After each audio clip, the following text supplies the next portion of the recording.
So as Thomas Elstermann gave these examples and lists to us, because there are some countries where these kind of holistic or integrated systems have been developed, and one of the examples he mentioned was Ireland.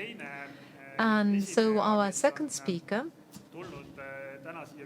who is our guest today, is from Ireland, and she's going to describe to us the Irish experience, how they have done this work and how they have managed to create trust. So this kind of financing system would operate where we would have an acceptance of rules and auditing procedures of each other.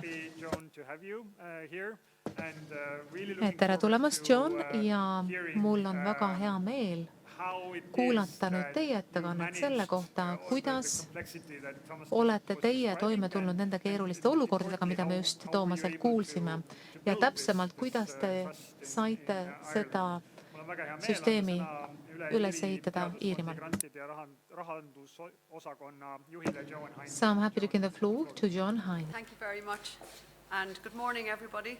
I'd like to take this opportunity to thank the Rector and thank the University for inviting me from Ireland to your country today. Just thinking, we're both small countries. We have a population of 4.7 million, and while we're both on the periphery of Europe, you're on the north and we're in the extreme west of the Europe, but it's nice that we can come together and to share our experiences. So just move on. So who is Science Foundation Ireland?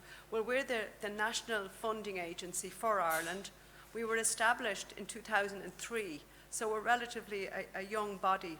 And I think it's fair to say over the years we have developed good practices. We have a very inspirational Director General at the moment that I believe made a presentation a couple of years ago in Estonia, Professor Mark Ferguson, who's just recently become the chair of the European Innovation Council. So I think he has instilled very good practices and direction for our research funding agency. We have a budget of €188 million for that, and we only fund to universities. A small amount to bodies who are promoting outreach, but we don't fund companies or industries directly. And I think it's important to note that Science Foundation Ireland sits under the Department of Business, because we realise in Ireland that the scientific research is very important, but it's really important that there's impact and there's jobs and there's collaboration with industry. So unlike a fellow body, the Health Research Board, say that sits in health, our higher educations all report up to education, but we are in the business and enterprise portfolio of the government. So all our research proposals are submitted to us, and we only award grants based on excellent research and also impact. Impact is very important. And then we train large numbers of PhD and postdoc students in the system. And it's interesting that in the last couple of 2 or 3 years, the government has ring-fenced approximately 15 million every year into the future to train PhD students in technology and the STEM subjects, because we realise that our economy needs this expertise. So I'm not sure if there's those initiatives in Estonia, but certainly in order to train the people to go into industry, and it's so important. So Science Foundation Ireland plays an important role in funding that research. So I mentioned 188. Unfortunately, we had our national budget yesterday, and we've actually had a bit of a cut in our budget for 2020. I think a big part of that is because of the risk. I'm sure you're aware of Brexit and the risk that it has on Ireland and the Irish economy. Unfortunately, we're very exposed to it for something that we have no control over. So we've had a little bit of a cut, but we have to cut our cloth to suit. So I'll move on. So a little bit of background to the audit approach and the topic I was asked to talk about today. As I said, we fund, there's approximately 8 universities, research bodies in Ireland that we fund. And for a lot of those, and I'm sure it's the same in your university, They have a lot of audits over the year over their processes. They would have their state annual audit because they're all public bodies. They would have their own internal audit departments, again, checking how the salaries are run, how the procurement is run, the controls over expenses. We then have our systems audit on those universities because we disperse public funds. So as has been mentioned already, we have a responsibility to make sure those funds are dispersed appropriately. I mentioned other state funding agencies because Health Research Board, which I'm going to come on to that we've collaborated with, also send in their internal audit departments to audit the universities. As Ireland, a small economy, we get a lot of money both on Horizon 2020, but also on ERDF funds. And in fact, Science Foundation Ireland is an intermediate body for the ERDF cascade process in Ireland. So I'm very aware of ERDF audits in Ireland and the impact that that has on the universities. So, for example, we have one university, National University of Ireland in Galway.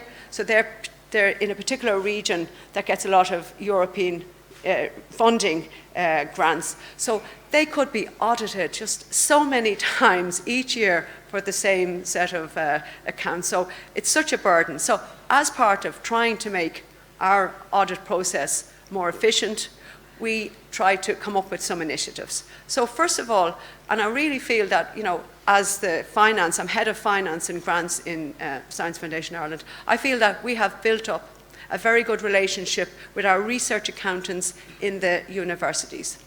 We try to feel that if we have trust in them, then in some ways they can be our eyes and ears on the ground. So they would very often contact us to say, a researcher wants to charge this amount to the award, is that eligible? So because we have a good trust with them, we feel that they can protect us. Because in the large institutions, we would have a dedicated SFI research accountant. Now, a number of years ago, we developed a bespoke system that manages the whole grant process from cradle to grave. And I think it has been very useful. So it starts off that a researcher at a university applies for the grant online. Then if that's going to be reviewed, a peer reviewer in the United States logs onto the system and does their review of it. And then the whole process is done on this grant system. And then if the award is made, the financial reports are submitted into us again on that system. So in some ways that's made the system more efficient, both for SFI and for the research bodies. We in finance, we run a workshop every year. We're running it now in November, where you invite all the research accountants and then the finance staff working in our large research centres to come to us to hear the latest developments from our side, to hear what issues they have, and more importantly, for them to network with each other. So we find that also a very good way of getting all our community, the research accountant community, together. And then in terms of national accounting practices, because we've moved, we accept the national rules on expenditure and that the universities have to comply with. So for example, on procurement, we don't set specific rules on procurement because we say you need to comply with national rules, and then we accept the national rules. So in terms of simplifying the claims that are submitted to us, we don't really disallow many items. We just set out what are eligible costs, and then the universities, we have them set out in our policy booklet, and then they submit. So again, we try to make it easy for the universities and that there's comparability of the expenditure that can be allowed. So that we're trying to make it more efficient. Now, the joint audit approach, when I joined Science Foundation Ireland 9 years ago, our very first audit committee meeting, this topic was discussed, I remember it well, and at that stage, they had still been developing. How can we make it better on the university so that we have the one set of auditors? This was the issue. We wanted to have one set of auditors going to say Trinity College Dublin, to look at how their systems operate, rather than in January, Science Foundation Ireland go and look at their systems, and then in April, Health Research Board goes and looks at their system. Now, there are a number of other funding agencies in Ireland, but we found that the Health Research Board were more similar to us, and they were more willing to engage with us. So from about 2014 onwards, we now have a joint audit approach for our systems audits of the universities. So as Thomas mentioned, in the last number of years, we have moved away from doing substantive audits. So we're testing all the transactions and, you know, X number of invoices, X number of travel claims. We're moving to rely more on the systems that the universities have in place that are audited by our Controller, Auditor General, and audited internally. And if we feel that the systems that have a large part of what we fund is salaries, so the systems over recruitment, having contracts, having appropriate deductions and increments applied, if all of that is working well at the university, it covers all our grants. Now, there is an element of risk base as well, but it certainly cuts down on the audit effort and makes it more efficient.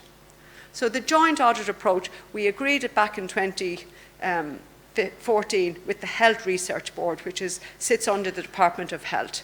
But they fund a lot of research in the life sciences area, so we can apply it to most of our universities, not all. So we have a joint meeting every year with the Health Research Board.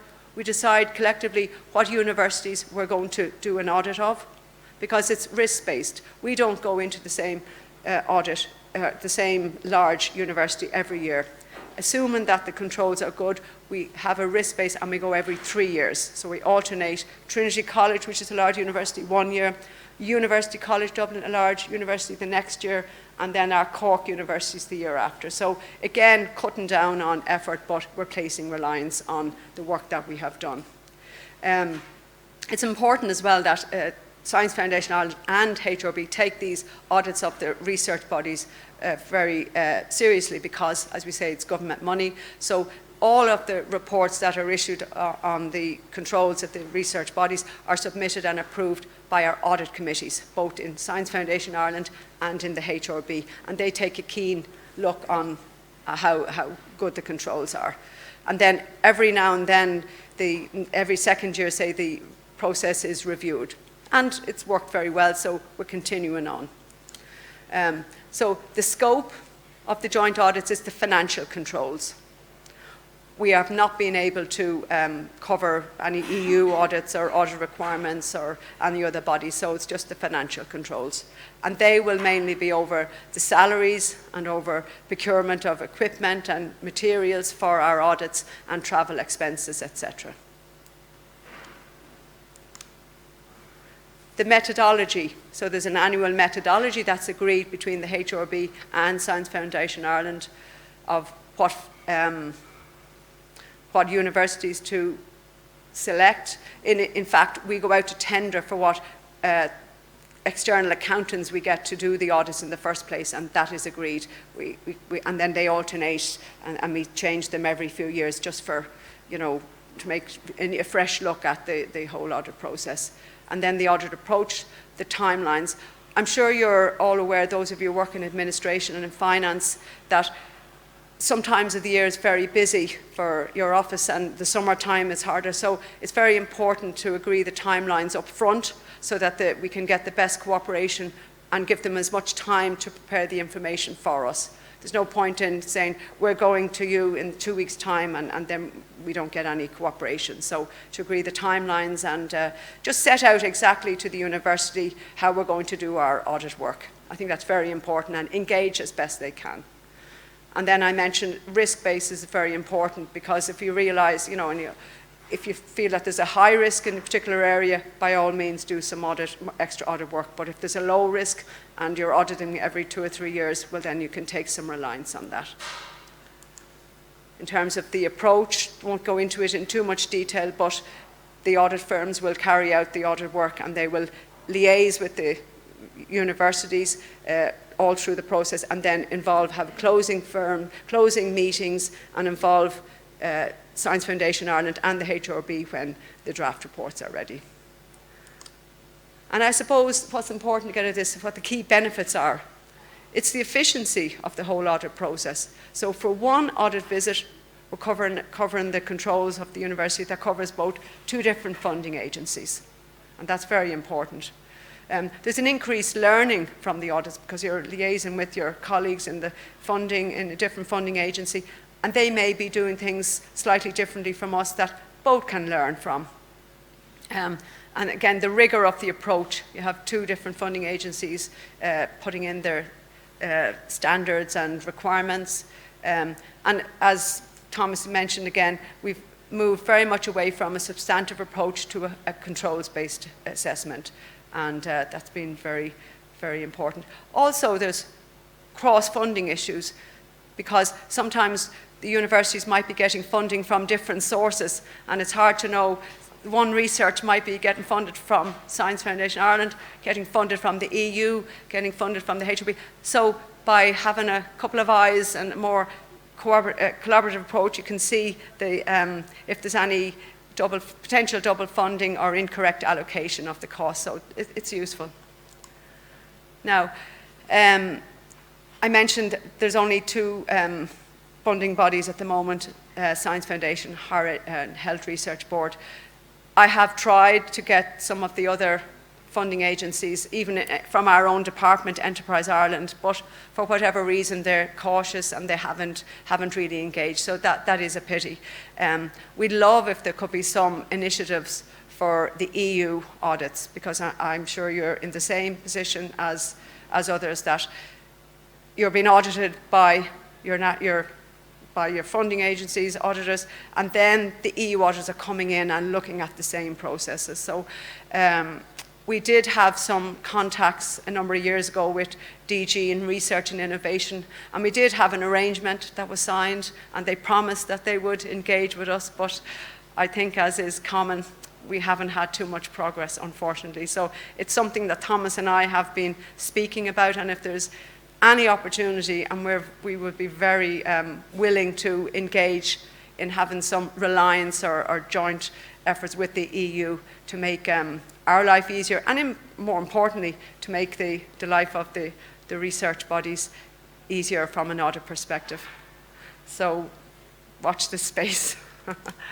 So that's my presentation. If there's any questions, I'd be delighted to answer them. Thank you.